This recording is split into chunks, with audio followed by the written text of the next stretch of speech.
और बड़ी बर्बरता के साथ ये हत्याएं की गई, इसकी मैं घोर निंदा करता हूं।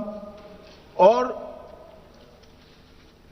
जो मारे गए हैं इनके परिजनों के साथ अत्यंत हृदय की गहराइयों से मैं संवेदना भी व्यक्त करना चाहता हूं। ऑपरेशन सिंदूर के जवाब में पाकिस्तान के हमारे नागरिक ठिकानों पर गोलीबारी की, इसमें भी कुछ नागरिक हताहत हुए। गुरुद्वारा भी टूटा, मंदिर भी टूटा।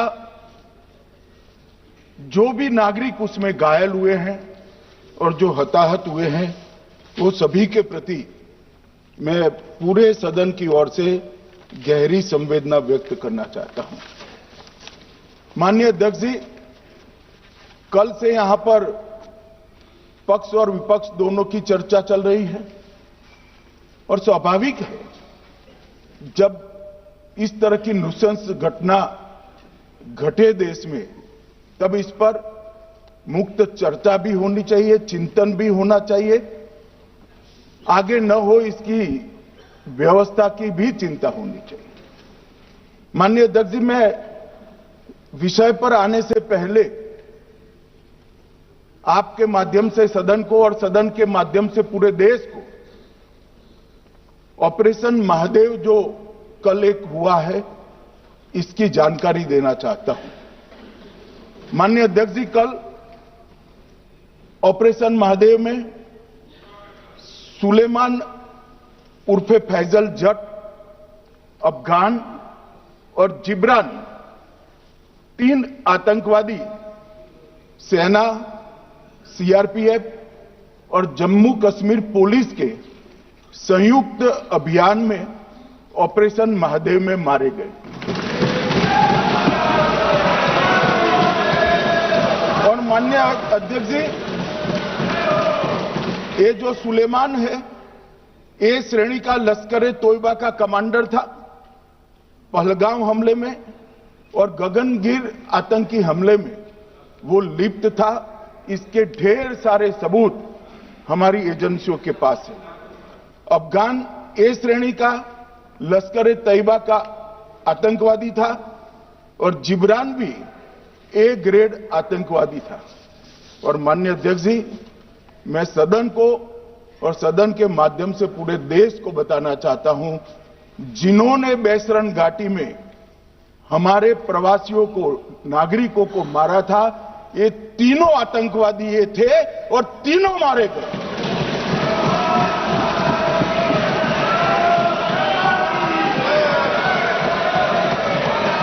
और मान्यवर,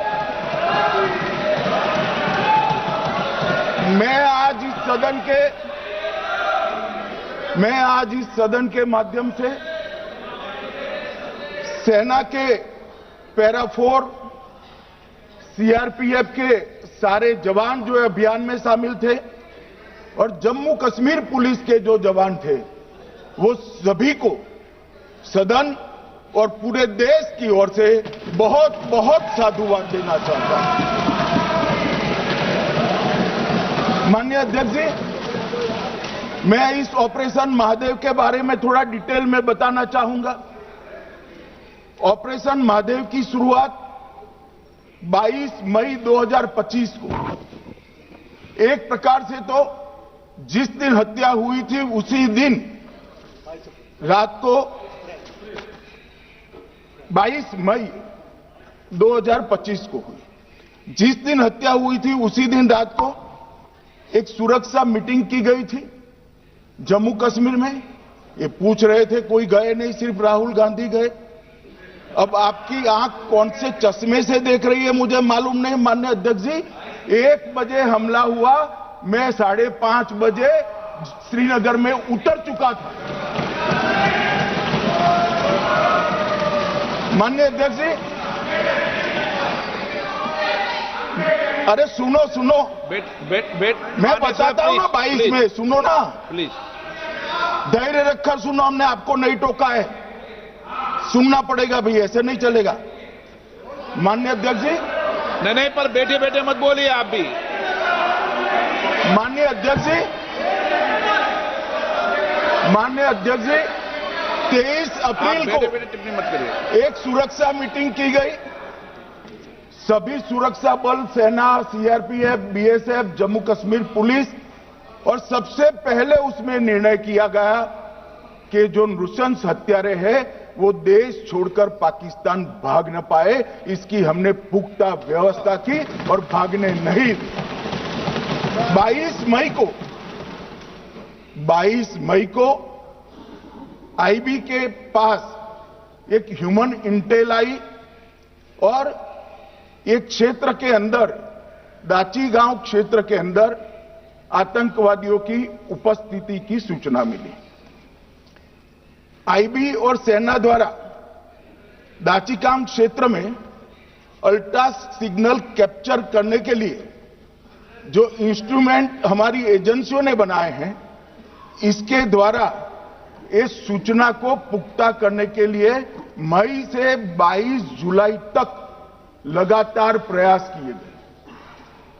ठंड में ऊंचाइयों पर हमारे सेना के अधिकारी पैदल इनके सिग्नल प्राप्त करने के लिए घूमते रहे, आईबी के अफसर भी घूमते रहे, सीआरपीएफ भी घूमती रही, और मान्यवर 22 जुलाई को हमें सफलता मिली। सेंसर्स के माध्यम से आतंकवादी होने की पुष्टि मिल गई। तब 4 पैरा, जो हमारी सेना का एक हिस्सा है, उसकी नेतृत्व में 4 पैरा के जवान, सीआरपीएफ के जवान और जम्मू कश्मीर पुलिस के जवान मान्यवर एक साथ ये आतंकवादियों को घेरने का काम किया। सेना, सीआरपीएफ, जम्मू कश्मीर पुलिस की मीटिंग भी की गई। जो 5 ह्यूमन एसेट्स थे उनको भी वहां भेजा गया, और कुल मिलाकर कल जो ऑपरेशन हुआ, इसमें हमारे निर्दोष नागरिकों को मारने वाले तीनों आतंकी मौत के घाट उतार दिए। मान्यवर, तीनों के नाम मैंने बताए हैं। सुलेमान उर्फे फैजल जट, अफगान और जिब्रान। मान्यवर, वो तो एक आशंका थी कि यही लोगों ने घटना की है, मगर मैं बाद में एनआईए की जांच पर आता हूं। एनआईए ने पहले से ही इनको, जिन्होंने आसरा लिया था, वो लोगों को गिरफ्तार कर रखा था। उनको खाना पहुंचाने वाले लोगों को अपने कब्जे में रखा था। तो जब आतंकवादियों के शव श्रीनगर आए, इनसे पहचान कराई गई। 4 लोगों ने पहचान लिया, यही 3 लोग थे जिन्होंने पहलगांव में आतंकी घटना को। मगर हमने इस पर भी भरोसा नहीं किया मान्यवर, कोई जल्दबाजी नहीं की। हमने जो आतंकी घटना स्थान से कारतूस मिले थे, वो कारतूस का एफएसएल रिपोर्ट पहले से रख रखा था, और चंडीगढ़ सेंट्रल एफएसएल के अंदर बैलिस्टिक रिपोर्ट के आधार पर उनका रिपोर्ट तैयार था। जब ये कल आतंकवादी मारे गए, इनकी 3 राइफलें पकड़ी गई। एक M9 अमेरिकन राइफल थी और 2 AK-47 राइफल थी। जो कारतूस मिले थे वो भी M9 और AK-47 के भी थे, मगर हमने इससे भी संतोष नहीं माना। ये राइफलों को एक विशिष्ट विमान के द्वारा कल रात को 12 बजे चंडीगढ़ पहुंचा गया, और पूरी रात फायरिंग कर इसके भी खाली खोखे जनरेट किए गए। 2 खोखों का मिलान किया गया, राइफल की नाली और निकले हुए खोखों का भी मिलान हो गया। तब ये तय हो गया कि इन्हीं 3 राइफलों से हमारे निर्दोष नागरिक मारे गए। और मान्यवर,